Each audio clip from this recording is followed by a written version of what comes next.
Hi മക്കളെ. അപ്പോൾ നമ്മുടെ എക്സാമുകൾക്കൊക്കെ 8 മാർക്കിന് ചോദിക്കാറുള്ള ഒരു ക്വസ്റ്റ്യൻ ആണ്. എസ് എ ക്വസ്റ്റ്യൻ ആയിട്ടും ഷോർട്ട് എസ് എ ക്വസ്റ്റ്യൻ ഒക്കെ ആയിട്ട് ചോദിക്കാറുള്ള ഒരു ചോദ്യമാണ് law of variable proportion or law of diminishing marginal product. ഇങ്ങനെ ഒരു ക്വസ്റ്റ്യൻ ചോദിച്ചു കഴിഞ്ഞിട്ടുണ്ടെങ്കിൽ എന്തൊക്കെയാണ് നമ്മൾ എഴുതേണ്ടത്, വരയ്ക്കേണ്ട ഗ്രാഫ് എന്തൊക്കെയാണ്, അതേപോലെയുള്ള കാര്യങ്ങളാണ് ഈ ഒരു ചെറിയ ക്ലാസ്സിൽ നമ്മൾ ഡിസ്കസ് ചെയ്യുന്നത്. അപ്പോൾ നോക്കാം. ഏറ്റവും ആദ്യം ഈ ഡെഫിനേഷൻ ഒന്ന് നോക്കുക. ഈ യെല്ലോ കളറിൽ കൊടുത്തേക്കുന്നത്, if we go on applying more and more unit of A variable factor with a fixed factor the marginal product initially increases but beyond A certain point it starts diminishing but remain positive and ultimately becomes negative. അതായത് ഒരു സംഭവത്തിൻ്റെ ഒപ്പം നമ്മൾ കൂടുതൽ variable factor add ചെയ്ത് കഴിഞ്ഞിട്ടുണ്ടെന്നുണ്ടെങ്കിൽ ഒരു product നമ്മൾ ഉണ്ടാക്കുന്നു. അപ്പോൾ ആ ഒരു പ്രൊഡക്ഷൻ പ്രോസസ്സിൽ കൂടുതൽ വേരിയബിൾ ഫാക്ടർ നമ്മൾ ആഡ് ചെയ്യുന്നു. ആദ്യം ആഡ് ചെയ്യുന്ന സമയത്ത് വീണ്ടും വേരിയബിൾ ഫാക്ടേഴ്സ് ആഡ് ചെയ്തുകൊണ്ടിരുന്നാൽ ആദ്യം ഈ പറഞ്ഞ മാർജിനൽ പ്രോഡക്റ്റ് ഇൻക്രീസ് ചെയ്യുമെങ്കിലും പിന്നീട് അത് കുറയും എന്നാണ് ഈ ഒരു ലോ അവിടെ പറയുന്നത്. ഓക്കെ, അപ്പോൾ ഒരു ജോലി ചെയ്യാനായിട്ട് 2 പേരുടെ ആവശ്യമുള്ളൂ. 3 പേര് വന്നാൽ ജോലിയുടെ സ്പീഡ് കൂടും. 4 പേരായി കഴിഞ്ഞാൽ ചിലപ്പോൾ കുറച്ചുകൂടെ സ്പീഡ് കൂടും. പിന്നെ അതേപോലെ 5 പേരായി കഴിഞ്ഞിട്ടുണ്ടെങ്കിലോ പിന്നെ കിട്ടുന്ന കൂടുകയായിരിക്കില്ല. ചിലപ്പോൾ ആ ഔട്ട്പുട്ട് എന്ത് ചെയ്യും, അവിടെ കുറഞ്ഞു വരുന്നതായിട്ട്, മാർജിനൽ പ്രൊഡക്റ്റ് കുറഞ്ഞു വരുന്നതായിട്ട് കാണാനായിട്ട് പറ്റും. അപ്പോൾ ഈ 2 പേർക്ക് ചെയ്യേണ്ട ജോലി ഒരു 12 പേരോ 20 പേരോ ഒക്കെ ഉണ്ടെന്നുണ്ടെങ്കിൽ എന്തായിരിക്കും സംഭവിക്കുന്നത്? അതാണ് ഈ ഒരു ലോയിൽ നമ്മൾ പഠിക്കുന്നത്. ഇനീഷ്യലി അത് കൂടുമെങ്കിലും പിന്നീട് ഔട്ട്പുട്ട് കുറഞ്ഞു വരുന്നതായിട്ട് കാണാൻ പറ്റും. ഇതാണ് law of variable proportion or law of diminishing marginal product എന്ന് പറയുന്നത്. ഓക്കെ, ഇപ്പോൾ ഈ ഒരു ടേബിളിൽ നോക്കിക്കഴിഞ്ഞാൽ മനസ്സിലാകും. ഈ 4 എന്ന് പറയുന്ന പോയിന്റ് വരെ എന്ത് ചെയ്യുന്നുണ്ട്, അവിടെ ഇൻക്രീസ് ചെയ്യുന്നതായിട്ട് കാണാൻ പറ്റും മാർജിനൽ പ്രൊഡക്റ്റ്. അത് കഴിയുമ്പോൾ ഒരു സെർട്ടൈൻ പോയിന്റ് വരെ, അതായത് 8ാമത്തെ പോയിന്റ് വരെ എന്ത് ചെയ്യുന്നു, ഈ വാല്യൂ അവിടെ കുറഞ്ഞു വരുന്നു. പിന്നെ ലാസ്റ്റ് ആകുമ്പോൾ ഈ മാർജിനൽ പ്രൊഡക്റ്റ് എന്ത് ചെയ്യും, അവിടെ നെഗറ്റീവ് എന്നുള്ളൊരു ലെവലിലേക്ക് വരുന്നു. ഓക്കെ, അപ്പോൾ T P A P M P ഇത് വെച്ചിട്ടാണ് നമ്മൾ ഈ ഒരു സംഭവം പഠിക്കുന്നത്. ഇതിൻ്റെ ഗ്രാഫ് എന്താണ് നമുക്ക് നോക്കാം.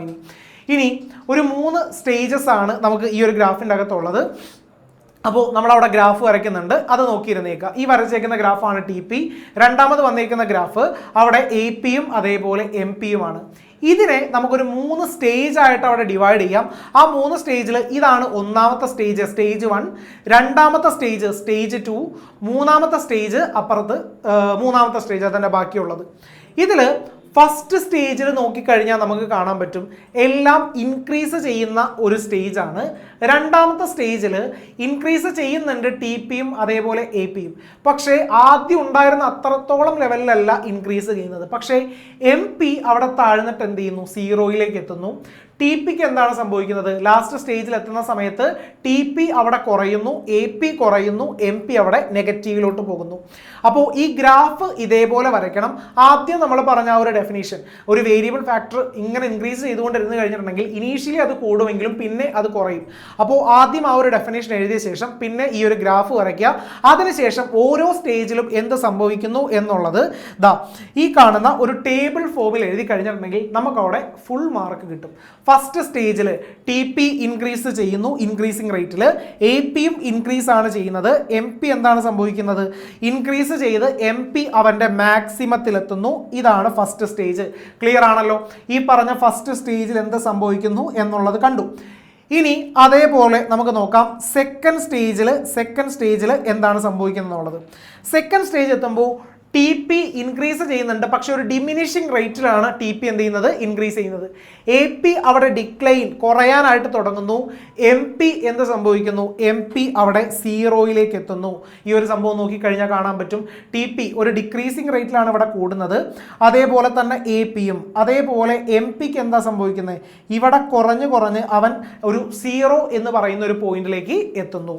ഓക്കെ, ഇനി ലാസ്റ്റ് സ്റ്റേജിൽ എന്താണ് സംഭവിക്കുന്നത് നോക്കാം. ടി പി അവിടെ കുറയുന്നു. T P started declining. A പിക്ക് എന്താ സംഭവിക്കുന്നത്, A P decline but never become 0. A P കുറയുന്നുണ്ട് പക്ഷെ 0യിലേക്ക് ആകുന്നില്ല. ലാസ്റ്റ് എം പിക്ക് എന്ത് സംഭവിക്കുന്നു, എം പി ബിക്കം നെഗറ്റീവ്. ഇതാണ് ലാസ്റ്റ് സ്റ്റേജ് എന്ന് പറയുന്നത്. ഓക്കെ, ലാസ്റ്റ് സ്റ്റേജിൽ ഇവിടെ നോക്കിക്കഴിഞ്ഞാൽ കാണാൻ പറ്റും ടി പി കുറയുന്നു, എ പി കുറയുന്നുണ്ട് പക്ഷെ 0യിലേക്ക് എത്തുന്നില്ല. എം പിക്ക് എന്താ സംഭവിക്കുന്നത്, എം പി അവിടെ ഡിക്ലൈൻ മീൻസ് അവിടെ നെഗറ്റീവിലോട്ട് പോകുന്നു. ഇതാണ് അവിടെ ലോ ഓഫ് വേരിയബിൾ പ്രൊപ്പോർഷൻ എന്നുള്ളൊരു ക്വസ്റ്റ്യൻ ചോദിച്ചു കഴിഞ്ഞിട്ടുണ്ടെങ്കിൽ നമ്മൾ ആൻസർ ആയിട്ട് എഴുതേണ്ടത്. ആദ്യം ആ ഒരു ഡെഫിനേഷൻ നമ്മൾ പ്രോപ്പറായിട്ട് എഴുതണം. അതിനുശേഷം ഈ പറഞ്ഞ ഒരു ഗ്രാഫ് നമ്മൾ വരയ്ക്കണം. ഗ്രാഫ് വരച്ചതിന് ശേഷം ആ 3 സ്റ്റേജിലും എന്ത് സംഭവിക്കുന്നു എന്നുള്ളതും കാണിക്കുക. ഇത്രയും ചെയ്ത് കഴിഞ്ഞിട്ടുണ്ടെങ്കിൽ നമുക്ക് അവിടെ ഫുൾ മാർക്ക് കിട്ടും. ഓക്കെ, അപ്പോൾ ഇതേപോലെ അടുത്ത ഒരു ഇമ്പോർട്ടൻറ്റ് ടോപ്പിക്കായിട്ട് നമുക്ക് തൊട്ടടുത്ത ക്ലാസ്സിൽ കാണാം. ഓക്കെ, ടാറ്റാ.